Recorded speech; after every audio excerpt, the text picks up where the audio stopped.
Welcome everybody to this session on Master-Apprentice, Mentor-Apprentice language learning model for native language teacher training. Just a little note, it's called Master-Apprentice in some parts of the country and Mentor-Apprentice usually in the Northwest. Washington, Oregon, and Alaska tend to call it Mentor-Apprentice. This presentation is largely based off of the Master-Apprentice language learning model developed by Leanne Hinton out of California. So you'll see that one referenced a lot. And we also have some references at the end. Slides, there we go. So Brent and I, who are presenting today, are both employed by the Administration for Native Americans, which was established in 1974 through the Native Americans Program Act. ANA funds grants for American Indian and Alaska Native tribes that are both federal and state recognized, and also Native Hawaiians and nonprofits in the 50 states, along with populations in the Pacific Basin, including American Samoa, Guam, and the Commonwealth of the Northern Mariana Islands. The mission of ANA is to promote self-sufficiency and cultural preservation, and we do that through social and economic development grants, environmental regulation grants, and through Esther Martinez language grants, and also the PNM language grant. I'm blanking right now on what P stands for. Brent? Preparation and maintenance. Preparation and maintenance, thank you. Okay, so ultimately, ANA's vision is to see Native communities thriving. So I'm one of your presenters today. My name, I'll introduce myself in Inupiaq, Paglagivsi, Atiga Heather, Inupiaq Runga Alaskami. So my name is Heather. I'm a Inupiaq and an enrolled member of the Nome Eskimo community, and I grew up in Homer, Alaska. I am a program analyst for ANA in the Division of Program Evaluation and Planning. So we typically visit grants as they end and do evaluation of the grants. We also do a lot of the analysis and data work at ANA. I have a PhD in Indigenous Studies from the University of Alaska Fairbanks and have a lot of experience working on self-determination and how tribes are instituting their self-determination to achieve sustainability and well-being in their communities. A lot of work on data analysis and interviewing and research partnerships. And I will let my co-presenter Brent introduce himself. Osio, Brent Awado, Oklahoma Degega. Hello, I'm Brent Huggins. I'm a citizen of the Cherokee Nation from Oklahoma. I grew up in Wagner, Oklahoma, which is in between Tahlequah, which is the capital, and Tulsa, which many of you know. And as we found out this summer, you know, I grew up my whole life until coming to DC on the res. We just didn't know that lots of Oklahoma was the res. So always interesting times. I originally graduated from Northeastern State University in Tahlequah, again, the capital of the Cherokee Nation. And I've worked for ANA for several years now as a program analyst with Heather. And as she said, a lot of our work is around data analysis, qualitative interviewing, and then internally I work on reviewing some of the native language data, and then in previous work, some tribal healthcare experience. All right, so I'll just give you an outline of what we're going to do. We're going to try and talk for 40 to 45 minutes to have time for question and also for sharing. If anyone listening today runs a Master-Apprentice program or has been a part of one, we would love to hear from you about your experiences. In this presentation today, we're just going to start talking about when Master-Apprentice is typically used in regards to where your language is in its state of preservation or in its state of survival. We're going to explain the Master-Apprentice language learning model and give some experiences from ANA grantees from those end of grant visits that we do at ANA, where we interview project directors and beneficiaries and just give a little advice from them. We'll talk about two common challenges with the model, and then there was a study done about how Master-Apprentice, the people participating, leads to well-being of participants. So we want to make sure to mention that.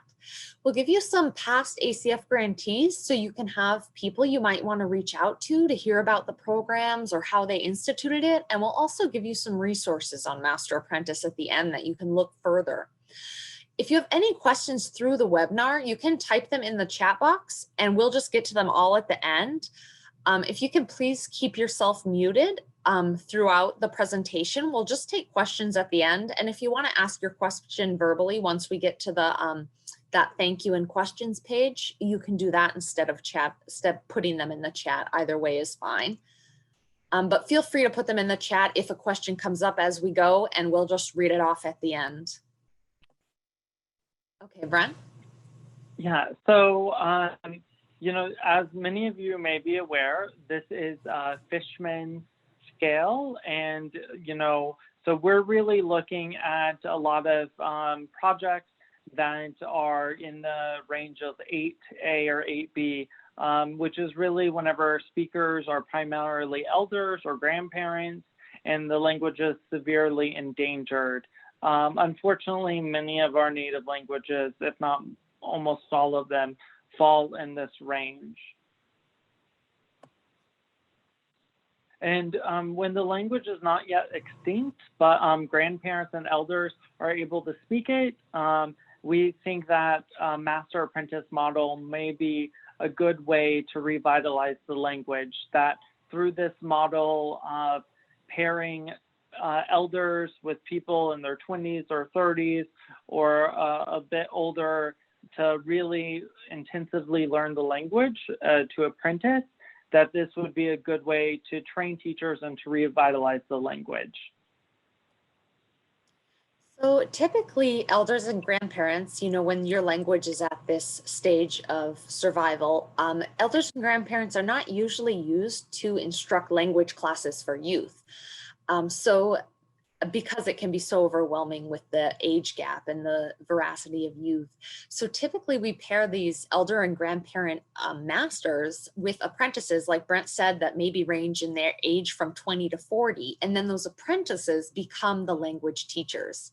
So we want to talk about how Master-Apprentice is used as a teacher training model so that these younger speakers are then able to teach the language and go into the classroom. And they can actually, even while they're being an apprentice, they can actually start teaching in the classroom immediately as well as they're being learners themselves. And so this program can serve as teacher training who can then bring the native language into the schools. Yeah, so, you know, just to recap, you know, this can really be used also as a professional development, a way in which we can build a new cadre of native language teachers that have a high level of language fluency or proficiency that then can go into school and classrooms. When learning a language, you know, as we all know, it's really through exposure. Whenever we think back as we were children, or if you have children, you realize that we don't teach our children to speak or, you know, in a classroom. They learn in the home, and they're really learning it. It's because it's what was used with you and with others. You're really learning from the environment itself rather than being taught in a classroom. So whenever we think about language exposure and learning a language, it's really about comprehensible input, just the amount of exposure you're having to the language in a lot of different contexts, from a lot of different environmental factors. Comprehensible input is whenever you can know what is being communicated, even if you don't yet know the words, because everything else gives that meaning. So, you know, if I were to hand you something, you know, and you don't speak English, you know, you would still understand me, you know, all these hand gestures, my facial expressions, the context around you, the context between us, all of that is being exposed while you're also hearing someone speak. The best way to learn a language is really through these types of actions and activities and situations, rather than like just separate words or vocabulary. So people really learn best when you're surrounded by that language, when you're in an immersive environment. And Master-Apprentice is an immersive learning environment. So not having the language constantly going back and forth between English and translating it to you, but actually being surrounded by the language. So there's some advantages to the master-apprentice model that we want to bring up, and we want to bring up its focus on oral fluency. So it's really about being a listener and being and comprehending and eventually being a speaker. So the goal is to learn to hear and speak the language, and the reading and writing can come later. Master-Apprentice is really primarily focused on speaking. And it's also an immersion process. So getting away from that translation, going back and forth between English and, writing things down, trying to write things down in the language, but you might not know how to make those sounds. That's why we focus on the immersion and the speaking and the listening instead of the reading and writing. Those things can definitely come later. And the master-apprentice, the master teacher is really held above any book or grammatical model or anything like that in Master-Apprentice, where people can actually learn the grammatical rules through the listening and speaking that they're doing.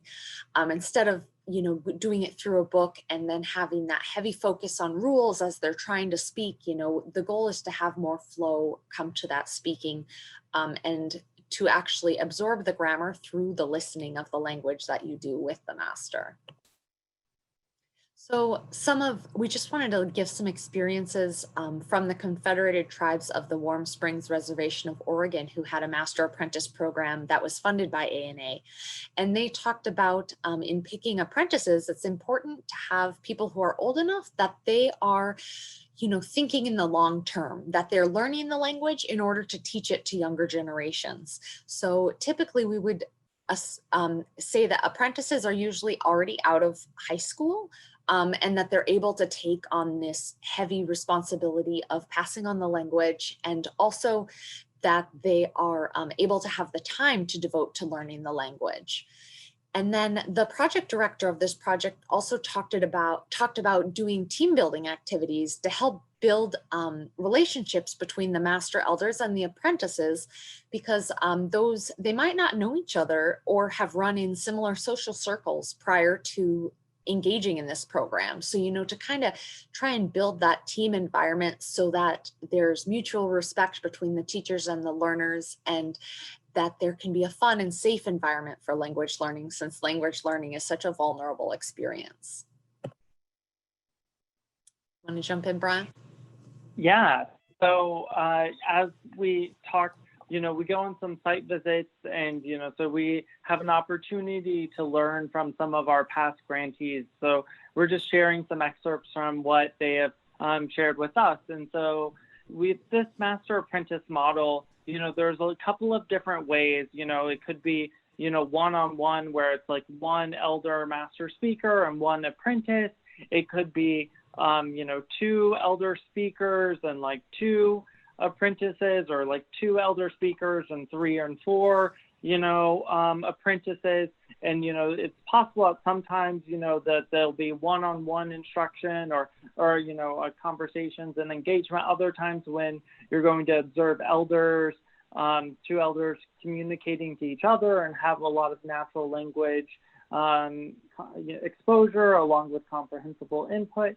So depending on what the exact way that the pods or things are set up, then the Yakutat did lots of their model was more one-on-one, and so at times they would also have people come together once a week as a cohort of folks, and they would really discuss, do team building exercises, also discuss how's everyone feeling, because we also know that a lot of this work with your language journey can be a really emotional process, especially with elders. They might be processing lots of emotional feelings, due to the boarding school era, or, all the, colonization that has occurred that really has, harmed our people. And so, also having a space to talk about that, to process things with other people, and then, also to share, how to improve, with the program, also to, kindly remind each other, we need to switch back to using the language, at certain times, or, just having a way to come together to also talk about some of the programming or other issues. And so here are some of the Master-Apprentice best practices. Again, as we've kind of been reiterating, really a Master-Apprentice model is a really intensive language environment between at least one speaker and at least one learner. And they can kind of vary, depending on how many people you have, how many elders you have. As I said before, sometimes people have one-on-one, or sometimes it'll be a small group of like 2 elders and like 3-4 apprentices. And so, that would allow some language acquisition and like comprehension between whenever 2 elders are speaking. You can observe those different conversations, but then also be brought into the conversation. And, so this is also based on Hinton's model, but I would also say that, communities are continuing to learn.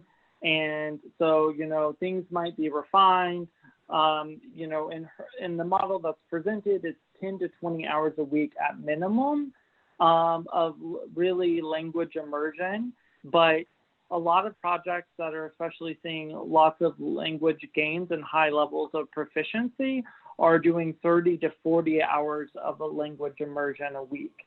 So that could be between 2 to 4 hours a day, 5 days a week, or up to 8 hours a day for 5 days a week. There's a real emphasis on staying away from English and to only speak in the immersion language. But it's also, we have to be mindful that like at the beginning, that might be really difficult because, people won't understand everything. And that's common and that's going to be expected. So again, lots of miming and gestures and actions. A lot of things will be through context about like facial expressions, how are people, engaging with each other. You can also use objects and pictures or context, and whenever you're doing this, of course, apprentices are going to make errors, but it's really best if the elder can respond with yes and then correctly say the way to say it, so that there isn't any teasing and that no one gets angry whenever an apprentice makes mistakes, because this is really a learning environment. And whenever you're pushed into this environment, whenever you don't understand anything, of course, lots of mistakes will be made. You can also make audio and video recordings of sessions so the apprentice can go back to listen to them, or and then of course, it's really important that the apprentice also takes a really active role in their education, in that learning, where they're also helping plan lessons, deciding what kind of information can be learned or talked about, as well as keeping communication in the native language. Okay, so please. Yeah, so, both the master and apprentice are involved in deciding what to do, what to teach, and what to learn. And the apprentice really can guide things by asking questions. What are they interested in? What do they want to learn about, or be able to describe? And one important thing to be mentioned, that to learn a new word, it needs to be said at least 20 times in 20 different contexts. So that's 400 times in order to retain a new word. So, when in Master-Apprentice, words aren't just given like table and you learn table. No, you learn table in context, like sit at the table, put the cup on the table, come over to the table. So there's a lot of different contexts, but you're hearing the word table over and over and over again. So the goal in Master-Apprentice is ultimately immersion, but we recognize, of course, that early in the relationship, English will probably be used to plan the sessions, especially because the apprentice often comes in with little to no language knowledge at all.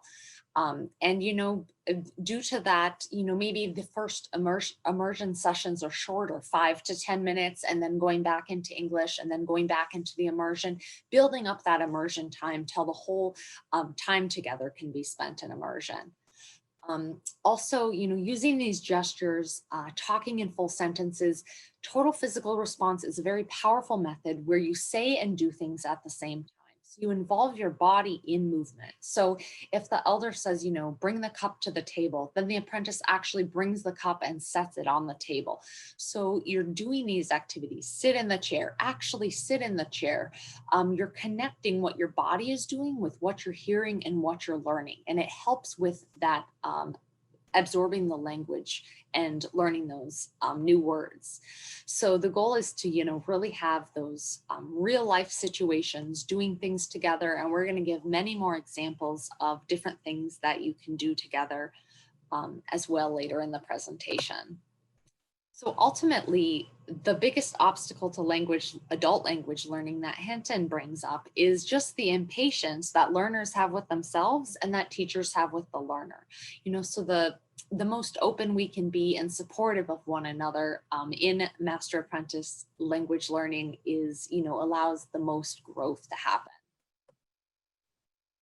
And I think that's really important to point out because with comprehensible input, you have to be exposed so much before you're really going to know and understand a lot of things. So it's going to be a really frustrating process at times. As adults, we're often used to understanding things very quickly and able to move on. And, we're good with our jobs and we, expect things to be a bit easier. But, with comprehensible input, it's really about lots and lots of exposure being taught, and so there are going to be times whenever learners are frustrated because they may not really understand everything that's going on. But the more and more exposure they're getting, the more they're really learning. You want to start here with Brent with some of the points? So here are some different points for successful language learning. Leave language behind. So this, of course, can be difficult, especially at the beginning, because apprentices will not understand the language. So teaching folks, basic questions, how do you say this? What is that? Different questions that you can use in the language. Also, teaching learners appropriate ways to ask questions or to find out information so that you're not being rude at any point and you're being culturally sensitive.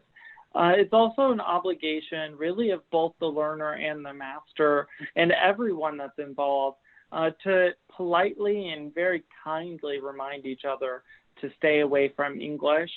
But, if you lapse into English, you just get right back at it. Another language project mentioned that they keep clothespins on their shirt. And so, maybe they get 3 clothespins. And so every time that they use English, then someone, you take that clothespin away from them, and then the next day, folks only get 2 clothespins. And so then they only have 2 opportunities or, 2 times where, they may accidentally slip into English. So some of those also types of visual clues may be good reminders as a way to keep people in the language. And of course, making yourself understood with nonverbal communication.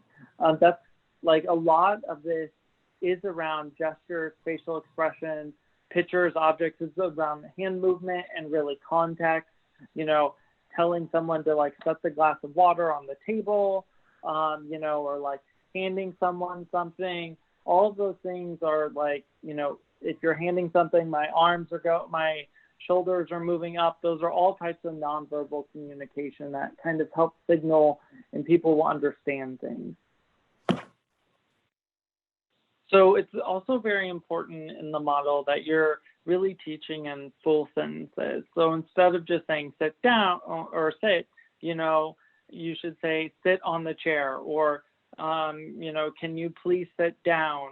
Whatever you, full sentences, so people are really learning lots of vocabulary, but also learning it in the correct grammatical structure, so that, the grammar is coming naturally by hearing those full sentences rather than just vocabulary. And And so the real lessons do come from full sentences and conversation in the language. Again, comprehensible input precedes production. So the apprentice should focus on recognizing and understanding, and then eventually speaking will naturally follow. But, from other grantees and community members that speak about using this model, there can really be a lag time between comprehensible input, you'll be exposed to the language, and it might take a long time before folks really are producing or speaking in the language or feel comfortable doing that. Maybe that they're understanding it, but not yet producing. And I think that that's also kind of akin to how children learn. And so that's really what this model is about. But part of the aim is for real communication in the language, doing everything in the language as much as possible. So if you see people in the community, try and do things and speak to them in the language or other areas like that. Also, language is culture. As people are able to go on this journey of language learning in their communities, it also allows for learning customs and values and appropriate behavior, and maybe more deeply understanding some of those things. There's lots of vocabulary around traditional ways of life. So, there's lots of vocabulary around hunting and gathering, or how you might prepare something. This model focuses on listening and speaking. So just to reiterate, it's not so much focused on writing to learn to speak the language. So there's not an emphasis on writing or learning the syllabary or other writing systems. This is about learning oral proficiency, and then over time, folks can learn that how to use the writing systems. The apprentices can learn the grammar unconsciously by hearing it and using it. And whenever you're really focusing on this listening and speaking, you'll also over time pick up on the different language sounds that happen in that language that maybe we don't have in English. Writing makes pronunciation suffer, and it can also lead to writing English translations. It really can keep you in a more English translation mindset rather than this exposure, comprehensible input that eventually leads to language production, and that will lead to higher levels of language proficiency. If you want to have a memory aid, then you can also record the session with audio or video and then replay it later. So the goal, really like we keep saying, is to learn and teach through activities. So just live your daily life together. That's an opportunity. Do traditional activities.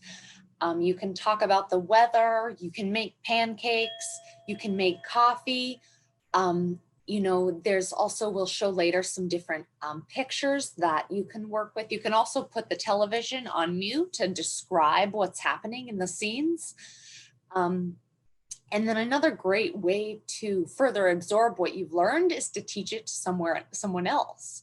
And then just like we gave the example that in Alaska, they were meeting once a week in the different Master-Apprentice teams to talk about, what they'd learned and things like that. There can also be like a immersion camp gathering, maybe a week or a 2-week-long camp in the summer. So the audio taping and videotaping is a great way to either record the whole session or just at the end of the session, record some of the main things that you went over that you learned. It's not only great to have as a practice tape, but it helps preserve the language as well. And then the listener, has to be an active learner. The apprentice has to be an active learner, and they can really guide their experience by asking questions. What is this? How do I do this? So some of the great early things for an apprentice to learn are those questions. How do I do this? How do I say this? What is this? And another thing is to be sensitive to each other's needs and be proud of each other. It's it's going to be a frustrating process, especially at the start when the apprentice can't really understand very much and can't speak. But you are involved in language revitalization and bringing back a language that is, approaching extinction. So it's a great process and it's very important. And, we really value the participation of learners in this experience, as well as the elders who are spending their time working with the learners. So there's a lot you can learn in 3 years. Typically, the master-apprentice relationship would be about 3 years long. If you're able to spend, about 20 hours, 30 hours a week together. Within that first year, you can learn some basic vocabulary, you can learn vocabulary and basic conversation, greetings, a way to give a formal introduction. You should be able to describe in pictures what's going on, or learn some traditional prayers and songs and stories. By year 2, the apprentice, through all these hours they've spent together, is able to actually understand most of what the master says and to talk briefly about subjects using full sentences without a lot of grammatical errors by year 2. And they can even engage in extended conversation. And then by year 3, the apprentice really has, learned a lot and is able to understand most of what the master and, other fluent speakers say. They're able to talk at length in their language, give speeches, and like we said before, as you can see in year 1, just the amount you're learning in year 1, apprentices are able to start teaching the language, right off the bat to youth as well in the community. And this also depends on how much language exposure you have. So again, with this comprehensible input, if you're having 40 hours a week, the transition to how much you're going to learn is going to be much quicker than if you're having 20 hours a week. So, that your real language production and those things are dependent upon the exposure and comprehensible input. So this is just one example. And so, a typical Master-Apprentice session, as we said, this has a general model, but really things can look different depending on your program and to your context and your community. In one instance, maybe practicing a phone call to confirm the meeting time with the elder, then conducting greetings in your language. A part of it could be planning for immersion that is done in English at the start, but then the actual immersion experience is all conducted in the language.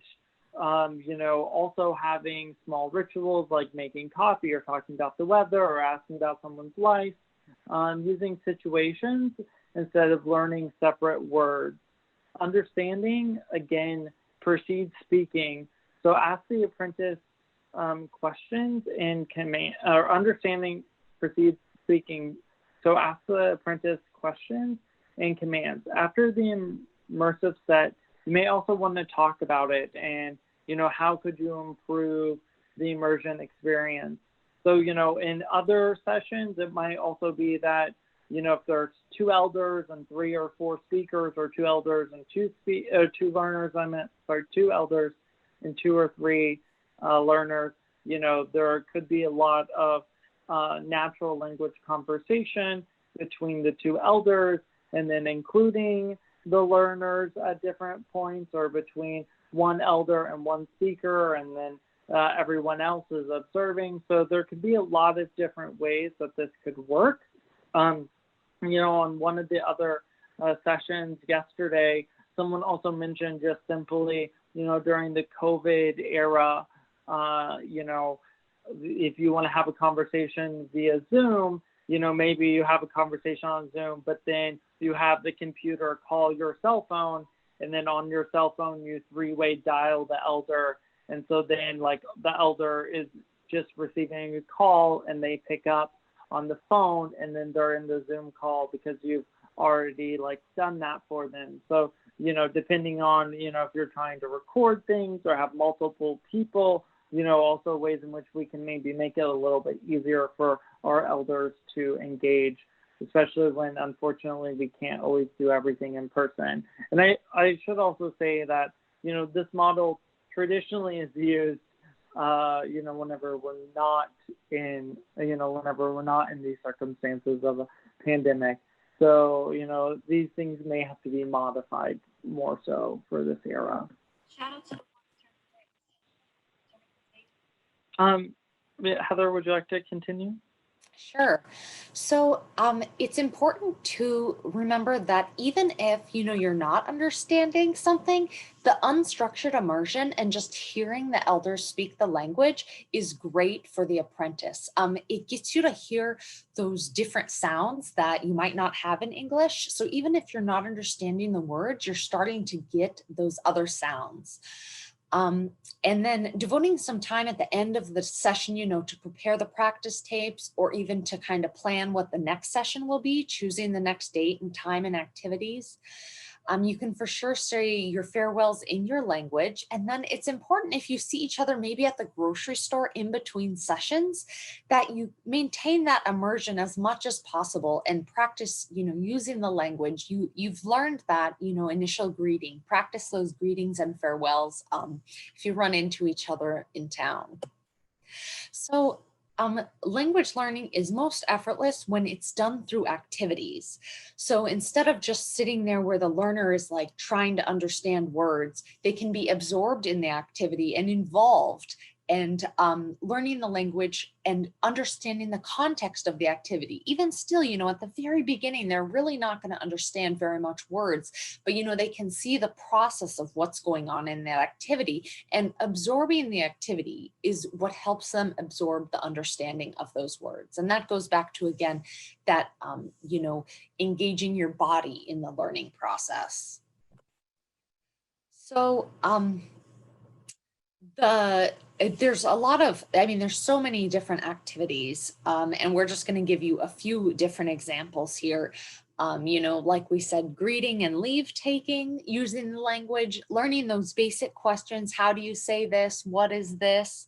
And also, learning those basic questions with appropriate cultural customs. It might not be polite in your culture to just point at something and say, what is this? There might be a way that things are supposed to be said, so learning within the cultural context as well.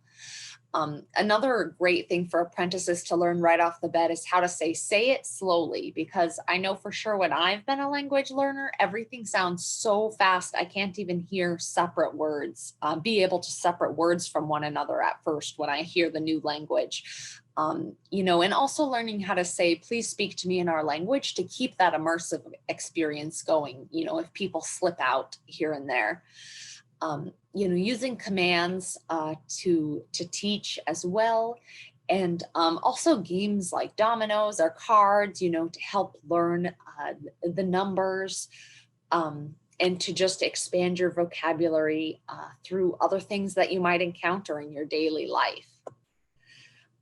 And just to say also, during some of these activities, of course, the elder speakers will be describing what is going on or what they're doing within this context. So there's this exposure of language immersion throughout the experiences.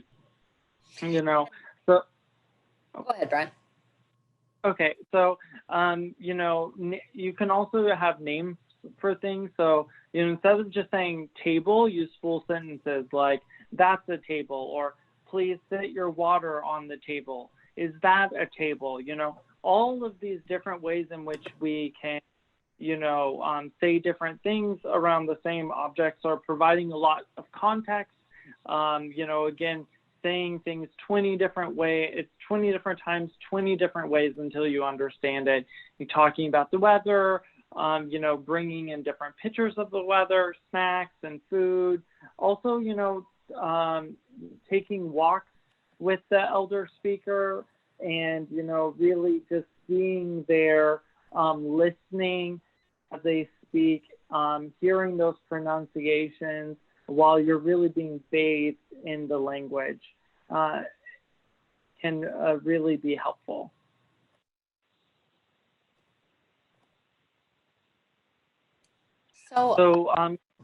Oh, Are pictures like, like we said, put a TV on mute and describe what's happening on the TV, or, pictures. These are just kind of pictures showing day-to-day activities. So just learning to describe things. Children's books are also great. They have just kind of basic day-to-day activities happening in them. So you can, use those as pictures to describe the scenario, or, whether you're the teacher or the learner. And then, so we had some beneficiary statements from a visit to the Yakutat Tlingit tribe. And what they found was that the apprentices gained so much from the program because they not only had the language, but they had these history and memories that they now share with the elders in their culture. They've learned the language, history, and cultural protocol as well, getting the gift of time and knowledge from the elders. And then this second quote I'm going to actually read. So the knowledge that has been transferred from the mentors in this project to the apprentices is invaluable to the members of this community and the future generations. The apprentices have so much to give to the language nest and in promoting culture in the home and public. While the apprenticing was happening, the mentors would often call onto the apprentice to be recognized for the time and effort they were putting into understanding the true and correct ways to know what it means to be a Tlingit person, to know the language and carry out our protocols. This has opened a space where the community calls on the apprentice for cultural knowledge and language. So these apprentices are actually becoming leaders in their community in both educating the youth in language and also in their cultural knowledge and traditional activities. and then these youth apprentices can continue to carry on this language and become a cadre of language teachers in the community to continue in a lot of different ways. So in this, again, the interns were learning sentence structure, pronunciation about the traditional ways, preservation of food, and the language that goes with these traditional practices. The interns are practicing the songs and learning the prayers. She saw the interns go into the schools, and the interns came a long way, very proud of them, as they taught me to. So really, these apprentices or interns in this example are continuing traditional practices, continuing a lot of traditional knowledge for our communities. She believed that the awareness of the language was being lost, but these grants helped keep the language going. To her, everyone has a past, present, and future, no matter how old. So really, the apprentices can provide lots of value to the community, both from language learning, but also sharing the knowledge that they learned with the broader community. So there's two kind of common challenges that can come up. And the first is due to, the masters and apprentices spending anywhere from 20 to 40 hours a week learning the language. They typically get paid because they're not really able to work during the process because the language learning becomes their full-time job, or language teaching. So it can appear that a very large grant may have its resources devoted to just a few people. And one of the ways to counter this problem, which we've been speaking about since the beginning of the presentation, is that the apprentices can really start teaching, through a Head Start program or a public school class, or even doing community education classes or roundtables, and start teaching what they're learning to really demonstrate the value of the project and that it reaches a lot more people than just the mentor and apprentice themselves. And a second challenge is in recruiting and retaining apprentices. And, we talked about, you want to make sure you have apprentices who have that long-term idea of wanting to continue using the language and being teachers, that's actually a goal for them in their lives. And another way, what one of an ACF Administration for Children and Families funded program did is they had done an unpaid internship program to learn about, candidates, potential people's interest in learning the language. You can also, select students from an existing language program, the students who demonstrate the most commitment and are really interested in continuing their learning into a more in-depth study that a Master Apprentice really allows. So it provides, the Master Apprentice program as an apprentice provides a clear pathway towards employment, as a teacher. And also Master Apprentice programs can partner with academic institutions or colleges or language certification programs so that people who come out of the program have certificates or credentials in the language so they can be employed as teachers when they graduate the Master Apprentice program. So Master Apprentice learning leads to well-being was found in a study done on just one Master Apprentice program. But what they found interviewing the participants was that people had a growth of well-being in a variety of ways. So it strengthened Indigenous identity, learning the language, using the language, feeling more connected to ancestors and cultural knowledge, learning those traditional activities, using the language. People were also just had general health outcomes. It seemed that people who participated in the program, were ending their drug and alcohol dependence issues they might have had, becoming more involved with their emotions, and they just felt motivated to be healthy so they could keep coming to participate. There's a lot of negative impacts from the language loss that has happened to our people, through the boarding school era and through different things, actually our culture actually being made illegal in some situations through colonization and assimilation practices. And the Master Apprentice, gives the opportunity to grieve over this loss. And it also allows elders who may have actually been in a boarding school situation to use the language and to go through healing of getting to pass on the language, where many of them may have not even passed it on to their children. So it's the opportunity to have that continuity in that culture.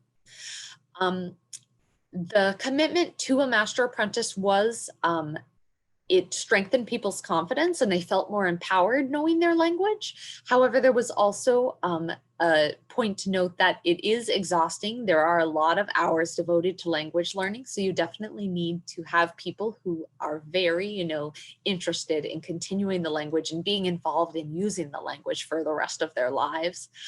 And it's strengthened, like we said before, that those apprentices really become cultural leaders in the community, and that they're able to, spread the culture and teach younger children as well in the school programs as language teachers.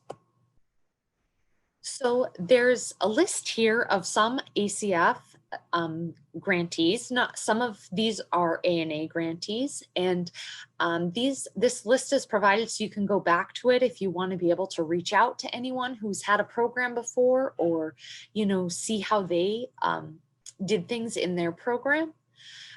We also have these other resources here, some Sac and Fox language department. They have a Master Apprentice program, and there's some resources on their page there's some stories about their successes on the ANA page. And then there's this resource, by Leanne Hinton, who wrote that book that I said a lot of our presentation draws knowledge from, about how to keep your language alive. The 10 points for successful language learning, we really tried to cover in this presentation. And then See Alaska Heritage is actually an ANA grantee, and they put their Tlingit Language Mentor-Apprentice handbook online, so you can see how they outlined their program as well. And lastly, we have another success story of a grantee certifying language teachers. And then I provided the references that we used for this presentation in case you were interested in reading more. The Leanne Hinton book, How to Keep Your Language Alive. I pulled some notable sections from that book if you were interested in, starting a Mentor-Apprentice program. That might be one place you'd want to look. It's rather thoroughly outlined. in the book. And then just we wanted to mention that ANA does have a training and technical assistance program in all of our different regions. Based on the region that you are in, you would contact your region for help with an application. If you're interested in applying to an ANA grant, we have training people who can help you directly with your application, but they also give trainings on applying for an ANA grant and things like that as well. And we have gone virtual because of COVID now. So there are trainings up on different TTA websites, actually. And I would just like to point out one or two other things. So, there are also other communities or other tribes that have done Master-Apprentice models. Ones that have not been funded by ACF. So, you could, of course, search to find some of them. And then, some of this information, these are things that have been shared with us or based off of Hinton's model. But of course, every context and every community is different. And so things might look slightly different. And then, of course, during COVID might look very different. I think we have started to fund maybe another grant or two this past funding cycle that have been Master-Apprentice, but I can't recall who that is. So, I guess, some folks are just now venturing into how's this going to work during COVID. I think probably there's some hope that there's some light at the end of the tunnel, and in 6 months or a year or however long, hopefully more things will be able to be more in person. So just want to point some of those things out. But we really want to open up the floor to questions or to comments. We are not the experts. We're just sharing some information that has been shared with us, but we know that our communities are really the experts in this language, learning and revitalization. So especially if anyone has done a Master-Apprentice program, and wants to share any information, or wants to answer any of the questions that do come in, feel free to. And you can unmute your mic if you have a comment or a question. I'm going to actually start. I pulled the chat box, Brent. So I will just read off some questions. So the first question, have any of you done Master-Apprentice virtually? I know that Brent talked about some people from the presentation yesterday. I don't know if anyone is online. We're just funding grantees now who are engaging in having to do a more virtual system. So is there anyone online now who has done a Master-Apprentice program and done virtual?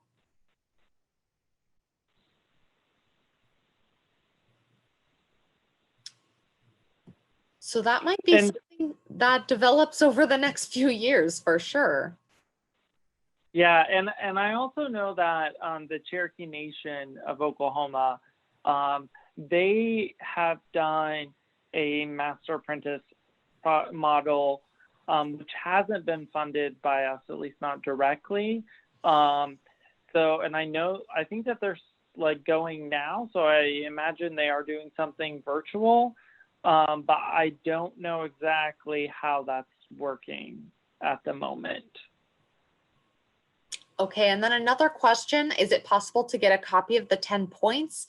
That should definitely be doable it is in the references that I listed, but I can actually grab it from the presentation and stick it in the chat for you, because I'm not sure how they are sending out the presentations for afterwards. There should be a link to the 10 points now. Okay, some other questions we have. Oh, there's a suggestion to use read along or wordless picture books from YouTube, and there was an example posted. Thank you, Heather.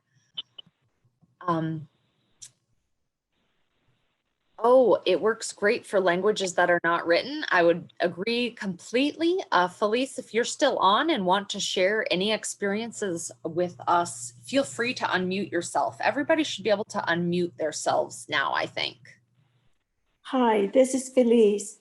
I work with the Pueblo of San Felipe, and when I was doing professional development for the teachers, what we did was to include everyone. We just sat in a circle and we said, okay, those that are very good with the language, the fluent speakers, they're the bosses. And we would ask them questions but the most important part was we followed formality, which was how do you introduce yourself, learning one another's native name and what our clan membership is, being female or male, and because that also designates how you speak. And those are all formalities that I always need to be covered in languages. And so we would start out with that. Then we would open up the forum to the younger people, and it was like, whatever questions you have, we're here to answer them. And that's what we did. And it was practice, practice, practice. We're very fortunate that our language is still intact and we still have very good fluent speakers. Wonderful. And our language isn't written either, so that brings in all kinds of other innovative ways of teaching. Oh, wonderful. Thank you so much. We had another question coming up here. We actually have quite a few. I'm going to see if we can get to them. If people have to drop off, feel free. I know we're supposed to end at 6:30. We might just try to get through see if we can get through all the questions though. So if you want to stay on. We had a question, are there other venues for tribes to pursue to ensure their graduates of MA are able to work with the language and not let those skills go to waste? And some of our grantees have partnered with community colleges or, university language programs as a way to, provide the Master-Apprentice graduates with certification. Did you have more on that, Brent? I wonder if it's asking, are there like other opportunities other than only working in the classroom? Hey Brent, I can address my question. Oh, great. Hi, Thank Chris. you. I guess my main issue is so my experiences with Cherokee Nation Immersion School, and while I have never been through the Master-Apprentice, my cousin who actually graduated with that degree in Cherokee actually went through the apprentice program, and it seems like the biggest issue is just finding ways for our graduates to be able to still work in the language, because our biggest issue is the way we certify our teachers is through school districts. There has to be a partnership and agreement. And there's only so many school districts here in Oklahoma, especially with funding, that are able to do that. So I'm just kind of thinking of ways that tribes should be looking into to fulfill our tribal needs as well as fulfilling the needs for our graduates. Because I mean, to me, that's one of the biggest hurdles. Is it's really hard to recruit students if you don't have any job opportunities or any way to use that language or use that degree effectively. Yeah, I think especially in, Oklahoma, and I know that there have been some troubles about like if something is a charter school or a different type of school, and, all of those certifications are really hard. I do wonder, as we learn more about like how language and culture are like prevention and really can help with like social support and mental health and things like that, if there are like other opportunities that it can be not just in, a school setting, but other settings. But I think, unfortunately, like the main issue is around funding. I think the schools fund lots of things, but then there's only so much funding to have language teachers in the classroom. Okay. We had someone ask me to go back to the tribes list, so I stuck that back up there for you. Heather provided another resource, the First Peoples Cultural Council Master-Apprentice Handbook there. And then we have some different thank yous. Thank you for attending so much. How does one start to teach the master to teach the apprentice?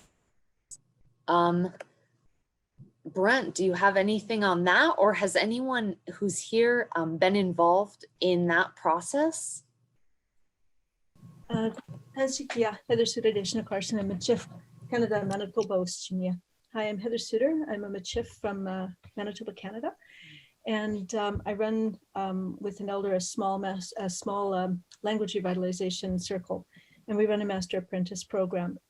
And we've done training for numerous groups, and we're just now turning our training virtual. So we're working on that. And so that's one of the things that we're really hoping that we'll be able to reach out to more people. But I wonder also if, say, Advocates for Indigenous California Language Survival, ICLS out in California, has done any virtual training for Master-Apprentice.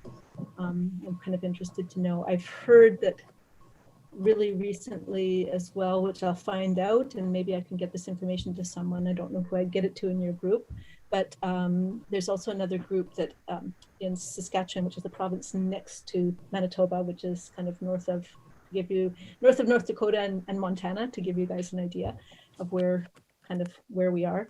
They're going to be doing a virtual Master-Apprentice program using iPads and training elders. And so I don't know about the training part, the virtual training. We're just putting one together. So I'm really interested in that as well, right in the middle of COVID, and the fact that we can reach so many more people. So if anyone else has any information, I'm all ears.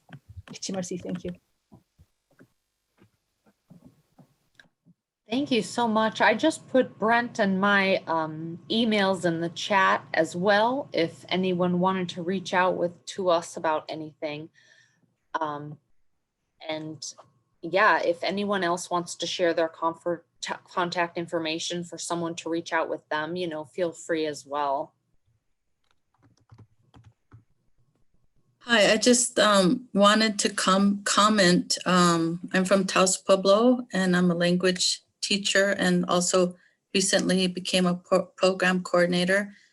We've been wanting to do the Master-Apprentice program also, and trying to figure out like how to fit it into our language program. So this has really been informative, and it gives me, my wheels are turning to know how to go about it and what to do. And I think it's really wonderful, because we do need to compensate the master and the apprentice while they're learning together. And we were kind of thinking about that. So thank you for this wealth of information. And I'm going to put it down for probably later on. We've got so much that we're doing, but we're a small group in our community revitalizing our language program. So thank you so much, very much. It's been very helpful.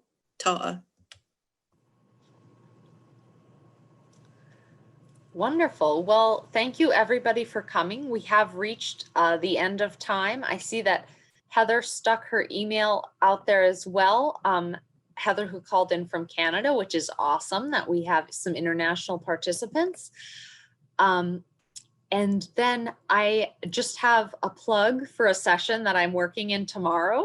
Just if any of you have had any experience, we're doing a listening session tomorrow to talk about if you've noticed other benefits of your language program besides just language revitalization. Have you noticed benefits like in student attendance records or test scores, or parents reading to their children more, or just, what other great benefits are coming to your community by being part of a language revitalization program? Because, we hear about that so much, but there's just really not studies out there that really document it. So we're really trying to reach out and see what everybody has going and what great things are happening in your community as a result of language revitalization. And Heather, I just wanted to very quickly, someone had asked about length of grants. So at least at ANA, the preservation and maintenance grants are up to 3 years. So they could be 1, 2, or 3 year grants. And we just made awards like a few months ago. So we will have a new funding opportunity come out sometime in the new year. That could be in February or March or who knows the exact time frame or something. And then normally it's like 60 days after we announce it, or maybe 90 days, the applications are due again. So, but as Heather had pointed out, our T and TA centers can help people. If you go to those virtually, they can help you develop project planning. So, and that's not just language projects, that's other projects too. So you could come to them, or you can go to some of their sessions and like, oh, how do I develop this type of project? And then separately, there's also training on, once you have your project developed, electronic assistance and training on how to apply to our funding. So those things, and I think some of those, the real early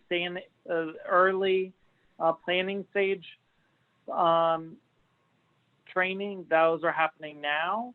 And then sometime in the spring and January, February, March, April, whenever our funding comes out, is more so whenever the like how to apply to our grants come out. So just to put those things on people's radar.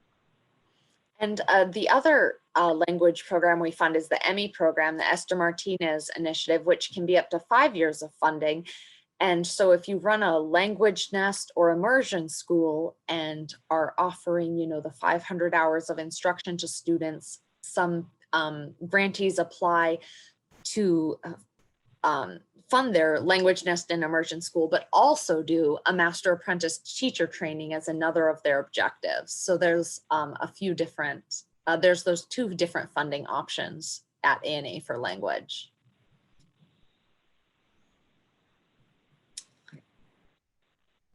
All right. Well, thank you everyone for coming, and thank you all for sharing. We really appreciated having you all. And the recording, the webinar was recorded, so folks can always refer back. And I think the presentations will be shared out, or folks can find them on the website. Yeah, thank you so much, everybody. It's evening here in DC, so I'm going to sign off and get some dinner, but I hope you all have a good night.